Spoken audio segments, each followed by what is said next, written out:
27,823. Yan po ang eksaktong bilang ng mga mapalad na pumasa sa June 2012 nurse licensure exams. Galing sa UST o University of Santo Tomas ang top-notcher. 3 universidad naman ang nakakuha ng 100% passing rate. Live mula sa Quezon City, may report si Joseph Morong. Joseph? Jessica, yung nabanggit mong bilang ay 46% noong 60,000 plus na kumuha ng nursing licensure exam. Pero nakakatuwa na malaman na yung mga nakausap natin na mga pumasa na nurse ay gusto pa rin na magsilbi sa Pilipinas. Accidental nurse, ganito ang turing sa sarili ng University of Santo Tomas graduate na si Roxanne Trinity Lim, ang top-notcher ng nursing board ngayong taon. Kaya hindi raw niya inasahang magtatap siya. Hindi ko po talaga in-expect.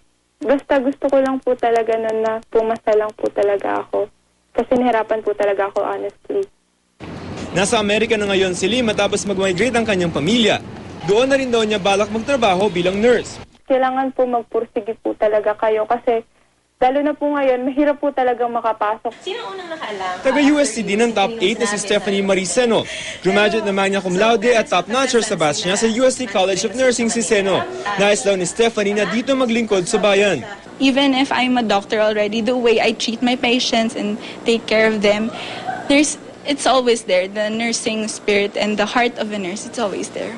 We are very proud that our graduate Miss Roxanne Lim is number 1, top-notcher.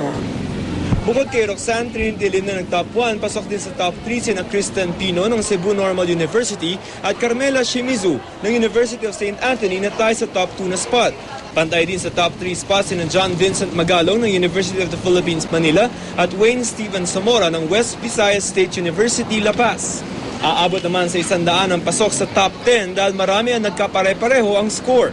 Nakapost na sa website ng Board of Nursing ang resulta. 3 eskwelahan naman ang nakapagtala ng 100% na passing rate. Ang Chinese General Hospital College of Nursing and Liberal Arts, Cebu Normal University at University of the Philippines, Manila. Sa UP Manila College of Nursing naman namin naabutan ang top 8 at top 9 sa pagsusulit.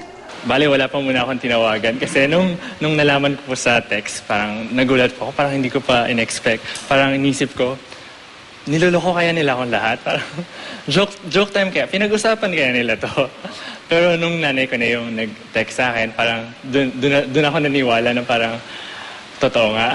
And after nung tinawagan ko yung mom ko at yung dad ko, sumiyak na kami sa phone. Natutuwa ang batch na Jeline dahil 100% ang passing rate ang batch nila sa UP College of Nursing. Lahat daw sa Pilipinas pinili magsilbi. Hindi raw totoong walang trabahong naghihintay sa mga nurse sa Pilipinas. Ang totoo raw kailangan ng bansa ng mga nurse, lalo na sa mga malalayong baryo. Makikita po natin na marami pa rin po talaga, nangangailangan pa rin po. Siguro, ang isipin lang po natin talaga, yung makapagtrabaho at makapagbigay ng service sa tao. Jessica, wala pang abiso yung Board of Nursing kung kailan gagawin yung oath-taking doon sa mga bago nating nurse. Jessica? Okay. Congratulations sa mga pasado, Joseph. At sana dumami pa o magbukas na mga dagdag na trabaho para sa, I understand, 200,000 na mga nurses natin from past exams na pumasa pero hindi makahanap ng trabaho. Maraming salamat sa iyo, Joseph Moro.